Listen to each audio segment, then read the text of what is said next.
Hey guys, Sleepy Reader here. I promise to answer any question that people put down in the comments to my to my little video announcing 100 subscribers, which I didn't really want to make a big deal out of 100 subscribers because I don't know if I have 100 viewers.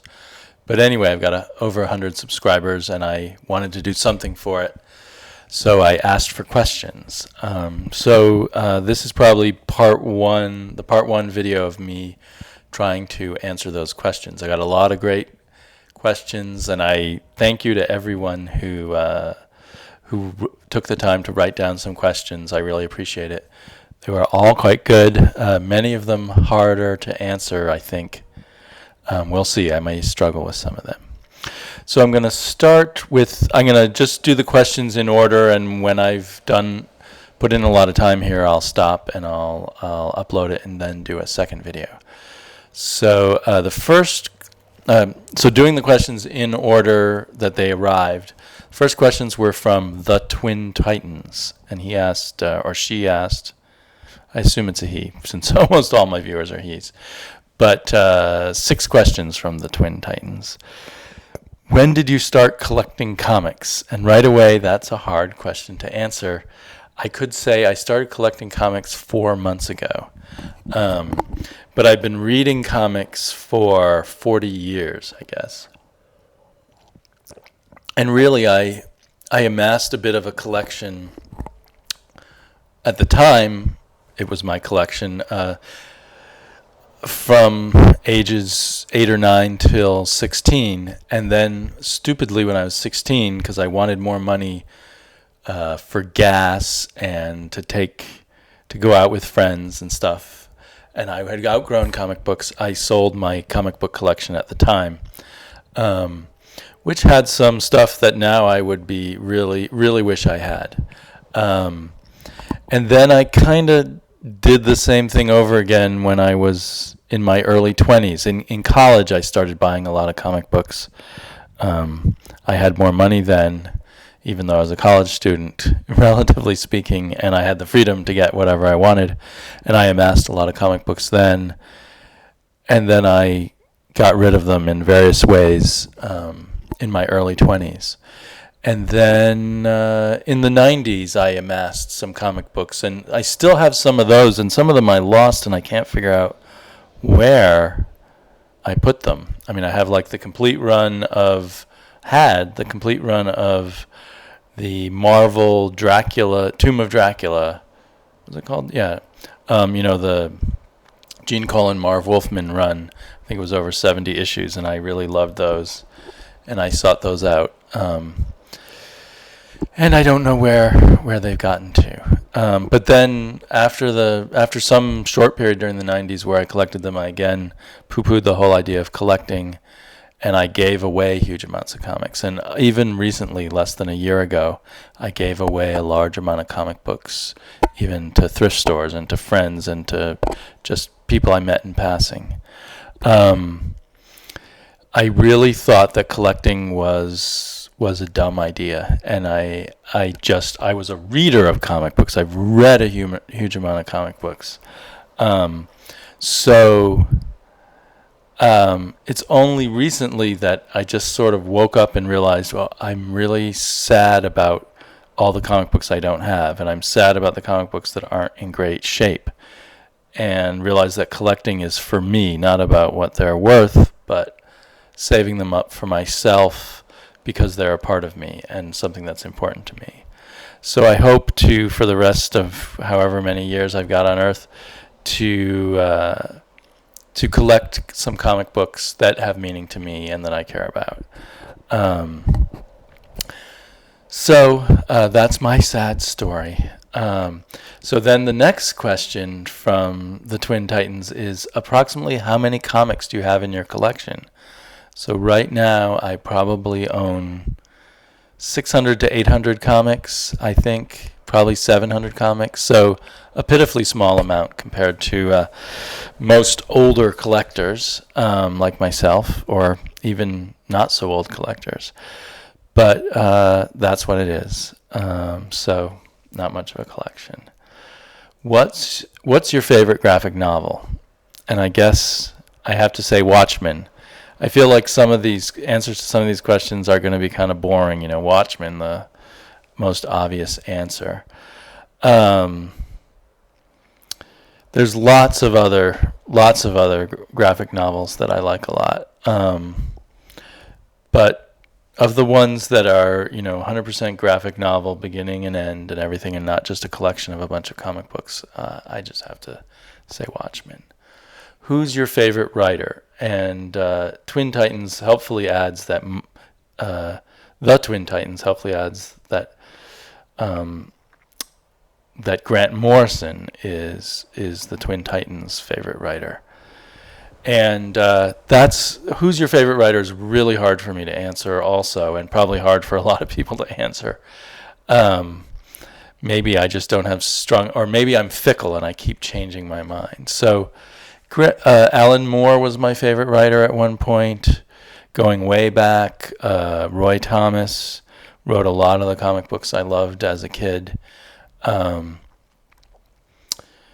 I really like Jonathan Hickman right now. But with none of these writers do I love all of their stuff. And Alan Moore, for instance, I really loved him, but there's a certain point at which you're less in love with the Alan Moore thing, or you don't I don't really need any more Alan Moore comic books, although I probably will eventually buy anything he writes. And then thinking deeper, who was really my favorite comic book writer of all time? And in a way, I think it might be, where'd that go? I've hid some comic books on myself. It might be Will Eisner. This is just a cover by him. I don't think any of the story's in this spirit.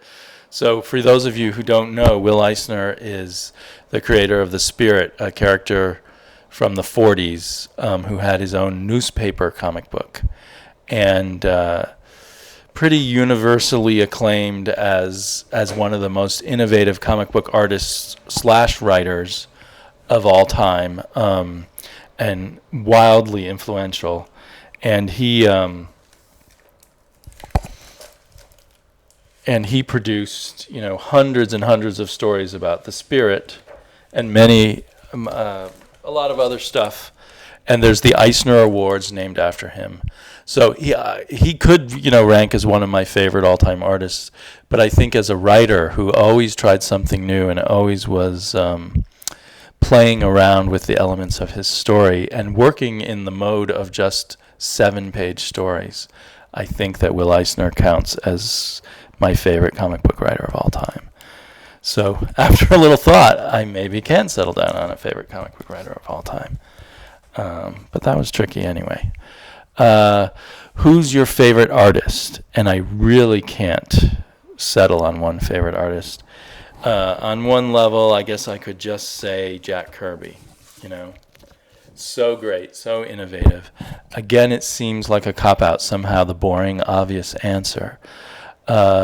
I've loved Gil Kane, I've loved Will Eisner, Jim Starlin, now Greg Capullo blows me away. A lot of the other current artists are pretty mind-blowingly good. There's so many artists are so good now, it's almost like who are the bad artists? But I won't go into that until a later video. And then the Twin Titans asks, anything relatively obscure that you would recommend? And so I guess I'm going to recommend a few things. Jim Starlin's Dreadstar series. This is later in the series where Jim Starlin was just writing and someone else was drawing it.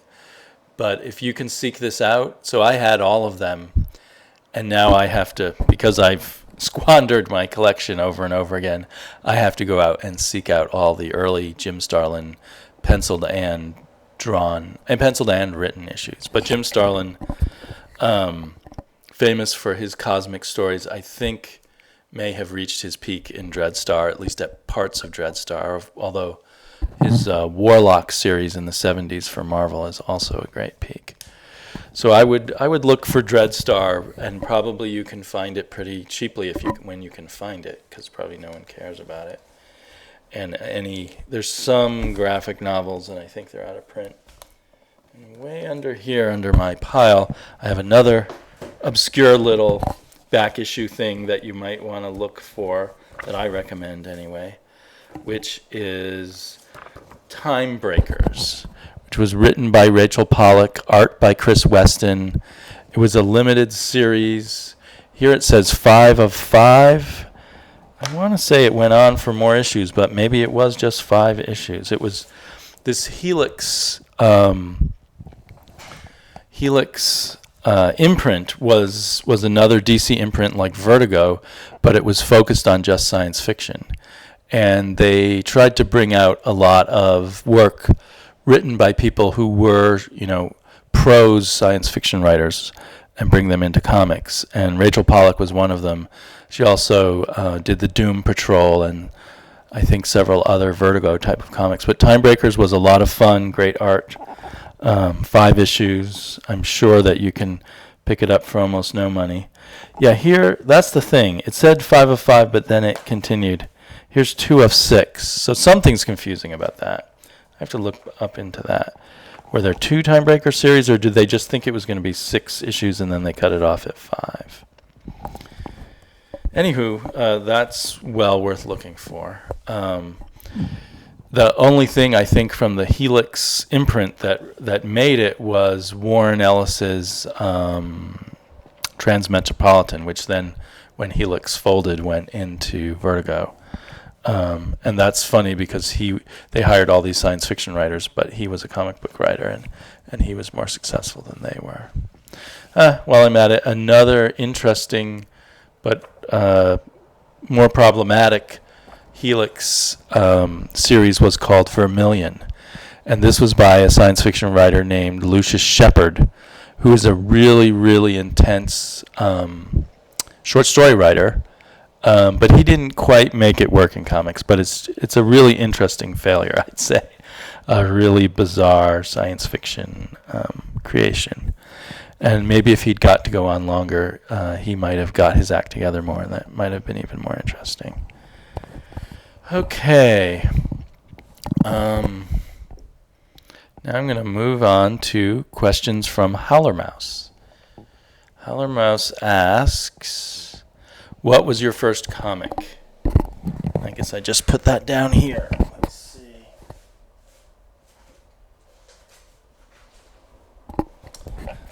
Sorry about this. I'm more disorganized than I'd like to be.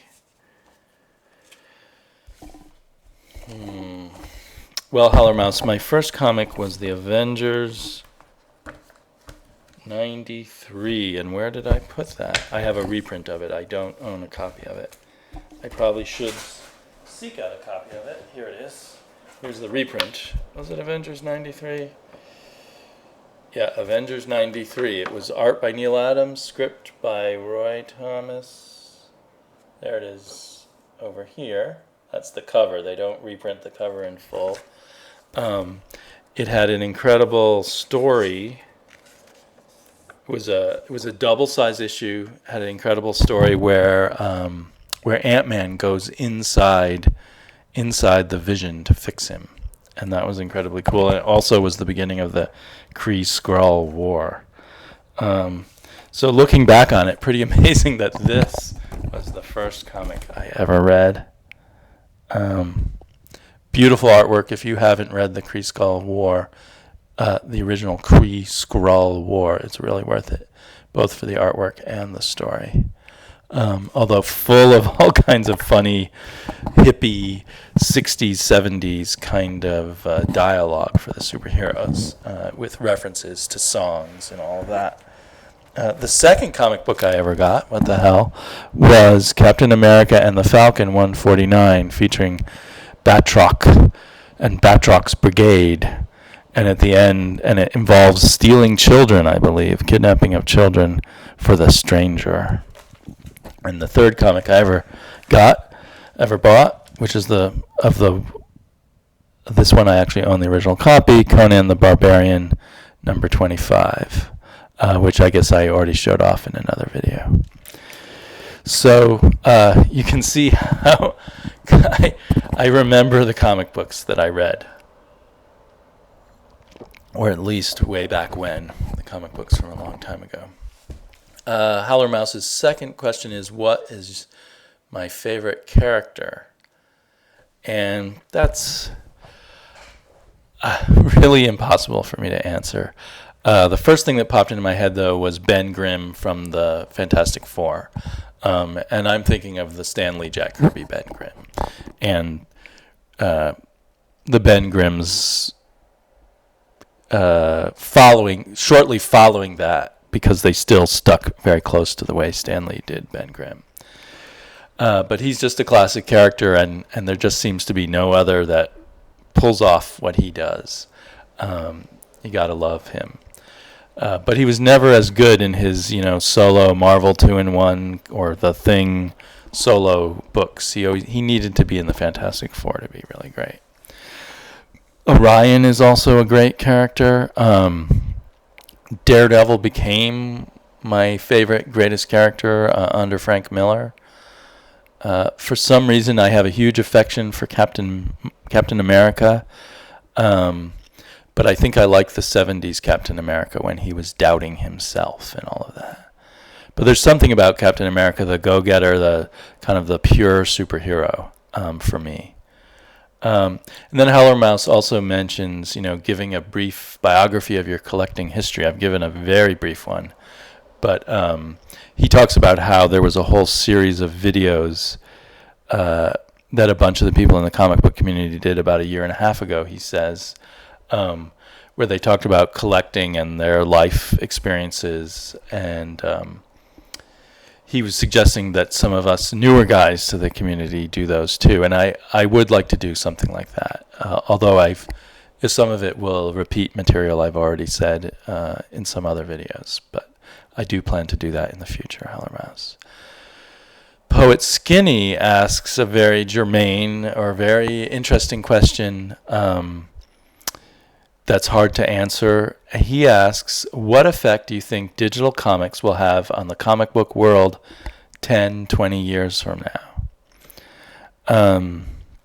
I think digital comics it's pretty obvious, they're only going to grow in popularity, and they will slowly reach a wider audience and a lapsed audience. I was not a totally lapsed comic book reader, but digital comics combined with the New 52 for me brought me in a big way back to very regular comic book reading, and more doing individual issues than searching out graphic novels, which had become my habit. So I guess I think that there's going to be kind of a feedback loop between digital comics and physical comics, and that'll produce some exciting changes in physical comics. People will try new things and maybe try things that you can only do in physical comics, different formats maybe, and different different physical formats, and maybe different formats of length of story and type of story. And I think that you will see a flow of readers coming from digital comics back to physical comics, and you'll see physical comics readers going at times to digital. So I think you're going to have just this porous effect that will cause both to evolve very rapidly. Exactly how they evolve, I don't know. But I think the pressure of it will cause a lot of interesting things to happen. And I wonder, I have no skill in collecting and figuring out what might have value, and so many things end up not having value. But I do wonder if there's this period right now where there's a lot of low print runs of comics, and if the digital comics thing takes off, there might become a collecting demand for comics from the 2000s that have had low print runs that a whole new generation of collectors may be interested in. But that's down the road quite a bit. So is that How long have I been yakking for? Yeah, that's a good stopping point. So I'll answer some more questions in part 2 of this video. And thanks if you made it to the end here. And I hope I haven't droned on too much. Talk to you later.